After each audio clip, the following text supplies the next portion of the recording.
Hey everyone, today we're gonna talk about declutter. It's the beginning of a new year.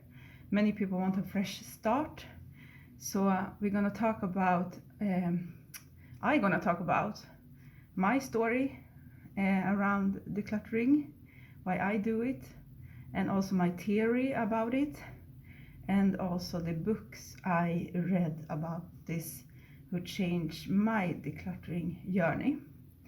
So I want to start to talk about why I declutter, and if my family see this, you hear this already, so you don't have to look.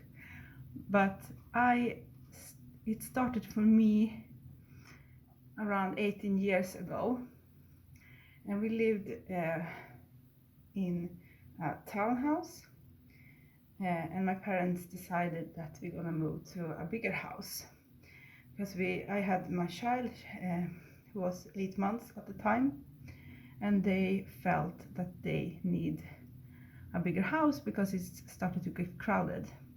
But the thing is, it started to get crowded because of all the stuff, and it had always been nice and tidy when I grew up, but my parents accumulated stuff, and we also, me and my sister, in the storage space, the attic, all the closed doors.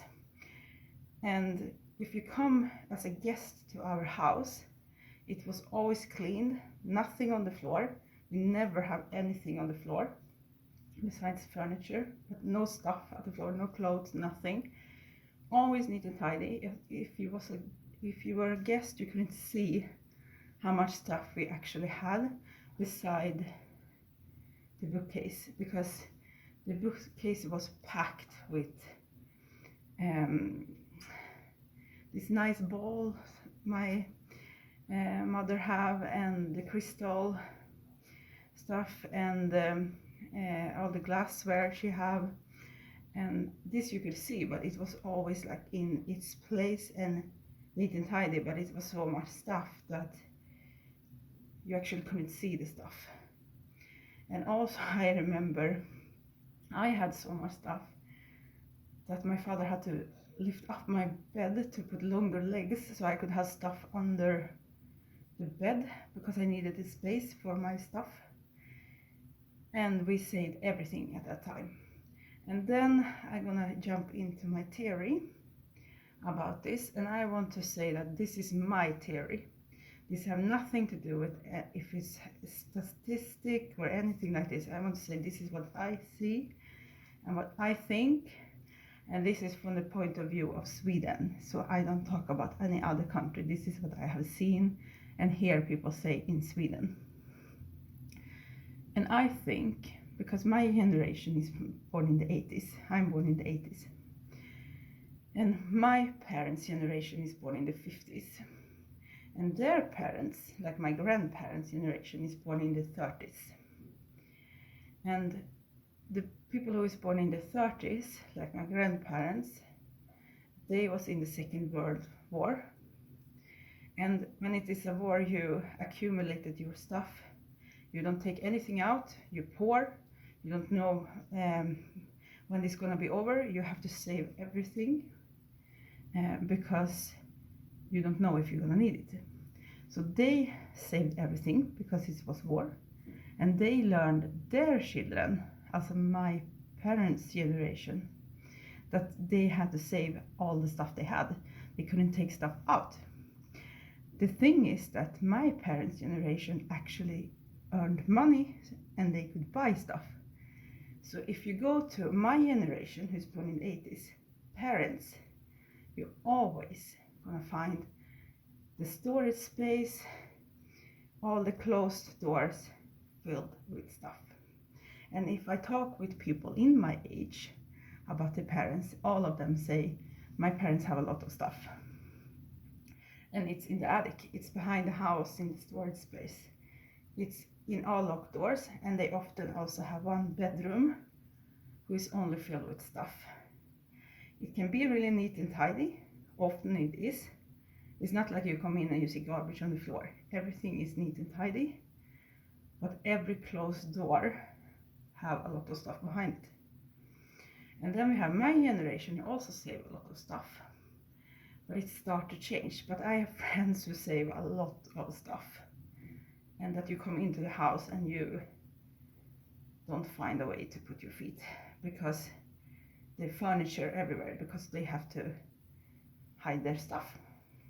It's neat and tidy, but they have to hide the stuff behind closed doors, so any guest see it's nice looking, but they don't see the stuff.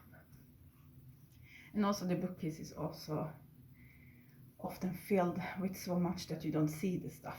It's stand there perfectly fine, but you don't see it because the brain can't take that much at the same time.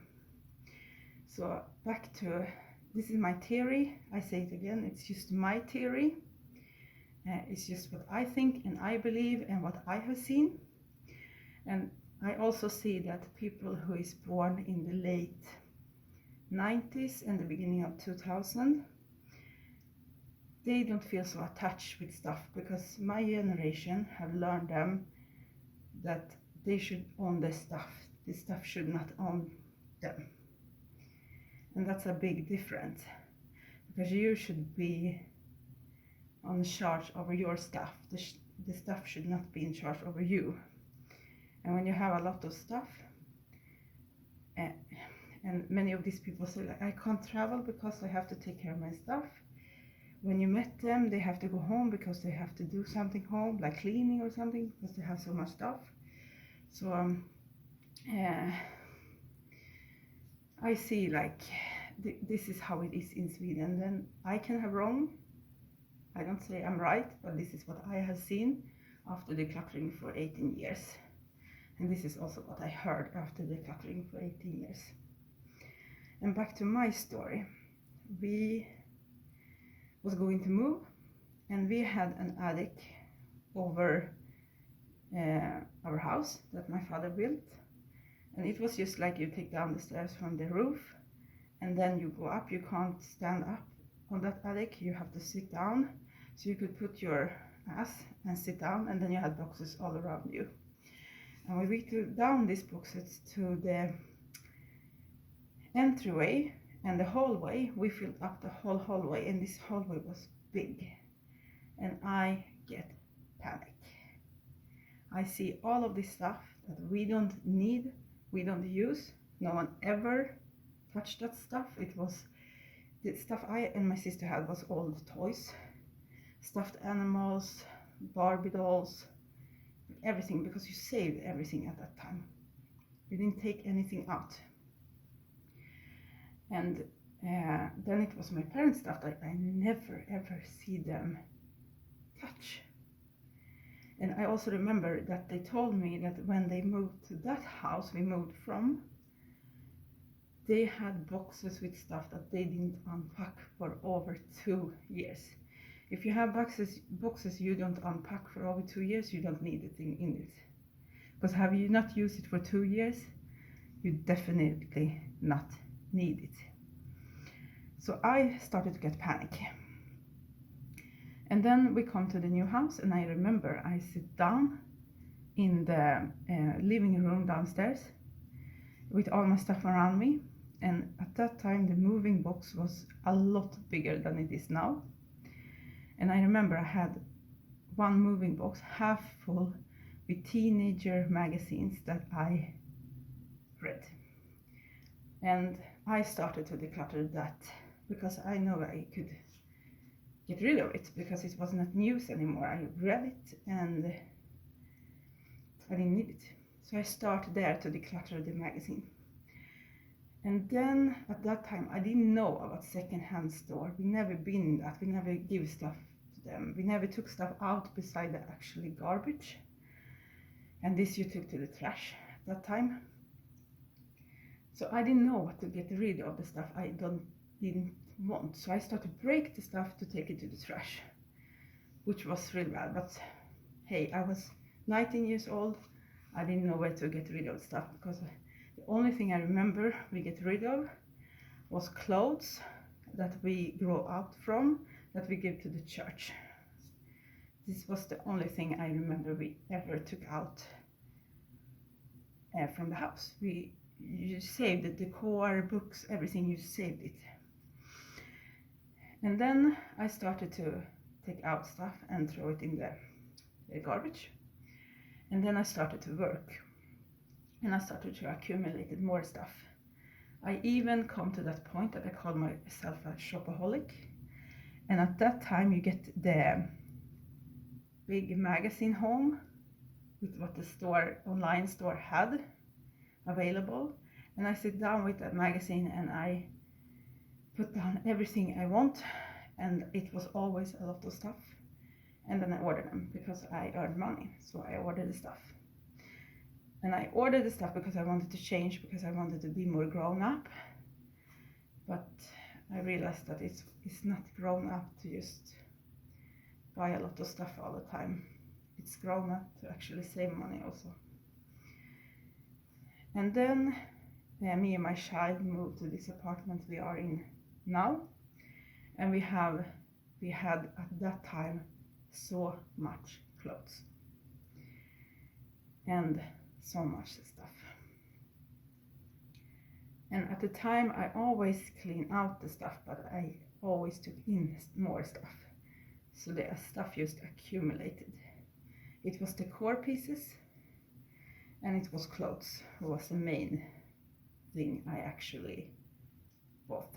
And in this apartment we have 3 wardrobes and 1 linen closet for towels and sheets and stuff like this. This belongs to the apartment. And then we also have a coat closet in the entryway where we can put jackets and shoes and stuff like this. And then we have an attic. Everyone in this house have a little storage space upstairs. But we filled the wardrobe, we filled the coat closet, we filled everything. So when I met my husband and he was going to move here with us, I had to buy a big wardrobe so he could have his clothes somewhere, because we still didn't realize we have to take stuff out. Then the years went by and I always took out stuff, but I accumulated more stuff. Then my child started to talk about minimalism, and I had never heard about this, because I was practicing more like feng shui thing about how the energy go in the house. And when my teenagers start to talk about minimalism, she actually did that. She took out all her stuff and had only 1 backpack, and this was everything she owned. And I get so inspired. I was like, what if I can take down my stuff to a level that actually can fit everything in my car, and that make me don't feel stuck in one place. Like, if I can fit everything in my car, I know I can travel if I want. And it was not that I was going to travel, it was more the thing in my head that I actually could take stuff down so everything could fit in one car. Because I know for a fact that I should feel better then, because I spend so much time maintaining all the stuff and cleaning the stuff. And I have been overstressed a couple of times in my year, and I'm so young to be this so many times. So I know for a fact I have to change something, and I need to change the thing that make me stress, which was my stuff. So I started to read about minimalism, and I felt this is not for me. The thing I read was like, I get rid of everything. I have 1 fork, 1 knife, 1 plate, nothing to cook food in. I sleep on the floor, and I felt like, I don't know if this is a home for me. Like, for me, this is not a home. You need a soul in your home. You need a heart in your home. And if you get rid of everything, and that's really good if you're gonna travel or stuff like this, if you don't gonna do this and you still have your home, you need stuff, and I wanted to have stuff, but I didn't want so much. And then I started to read more and more about minimalism and what this actually was, because I see the wrong from the beginning, because I see you have to take out everything, and that's not what minimalism is all about. This is about how you, so this is about decluttering, absolutely, but it's about taking out the stuff you don't need and you don't love. And then it's more like how you think of the thing you buy, like for the environment, that you don't buy stuff you don't need. For me, minimalism is more like this, in that I don't accumulate stuff I don't want. I bring in the stuff I love and things I think about that I actually want and need. So now I'm more, I think more when I buy something, do I actually need it? And I can think in my head before I go to the store, like, I really want something like this because I miss that, or I break this, or something I actually use. So now I feel I'm a minimalist, and I also practice slow living because I don't want to get overstressed again. And I'm gonna talk about the books who changed my decluttering life, because this first book, I read it maybe, I should say 2,000 times. I read it so much. I used it so much under the year. And this is in Sweden then, Rensa i röran med feng shui, because I practiced this first. So if I translate this, it's like cleaning in the mess with feng shui. And this is Karen Kingston who made this.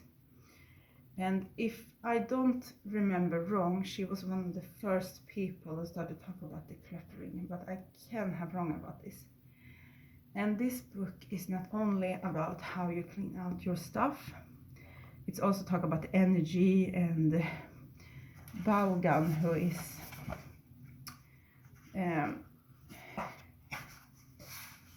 like this, and you see, like, if you have a mess, if you come in here and you have a mess, like we say in this corner, then you have bad money, also bad economic. And if it's like here you have a lot of mess, you have bad health, like for this. So I use this a lot, and also to make the home feel more like, when you accumulate the stuff, the energy gets stuck. So I use this book a lot, and I read it a lot, and it also goes through all the different areas in your home and why you should take stuff out, what happens if you don't take stuff out. And in the end, it's also say, like, it's not about only take out stuff from your home, it's also about taking out stuff from your body. Also clean your body from bad thing, eat healthy and stuff like this. I recommend this. I don't know what the name is in English actually, but this is a really good book. And then the next book, I think the most people who actually do declutter have read this book, and this is The Life-Changing Magic of Tidying Up. This book from Marie Kondo made me be a minimalist, and this changed my decluttering, because this book made me declutter a lot, but this book made me do it in the order that, and also that I touched every single item I had in my home. So I have gone through this book and did this, I think, 2 times now. And now I've come so far that I can just take an area and declutter that. And if you're new of decluttering, I recommend you read a book about decluttering and do what the professionals say, because it's really hard from the beginning to start, and you are never finished. You have to do it like onion, layer by layer, all the time, because as long as you bring in stuff to your home, which always happen, like birthday, Christmas, you buy food, you have to take out the boxes from the food, then you have to declutter. And it's good time to do it in the beginning of the year, I think, because most people are more motivated then to change their life. And then also it's really good to start in the spring, because you get this feeling, at least when you live in a country who have 6 months of winter, you get this feeling in your body when the sun comes, like it's almost itching in your body, and you feel like, I need to clean, I'm motivated, I want to bring in the sun to the house and stuff like this. So that's also a really good time, but any time of the year is good. Just start slow and think of that you don't have to get rid of everything from the beginning. You just do it layer by layer. So clothes for me is really hard to declutter, but all the professional organizers say start with the clothes, because you get at least attached to them. And the sentimental item you should take last. And it can take years before you actually get rid of sentimental items. Like for me, it's have taken a really long time for me to clean out that. And I also have still stuff, I think, do I gonna take out this? That is sentimental item.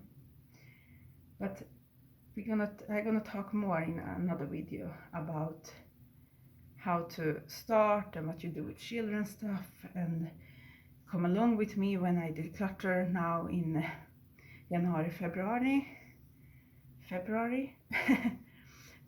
So we see, I don't know exactly when I'm gonna start, but I start with already with my son, and clean out his toys and stuff like this. I'm gonna talk with this in another video. So I hope this video helped a little bit. And read the book. Both of the book is really good if you want to start declutter. And it's not like you only have to read them one time. This is like something you can save and read over and over again, because as I say, you have to do it layer by layer. So good luck with the start, and then I catch up with you in another video. Bye.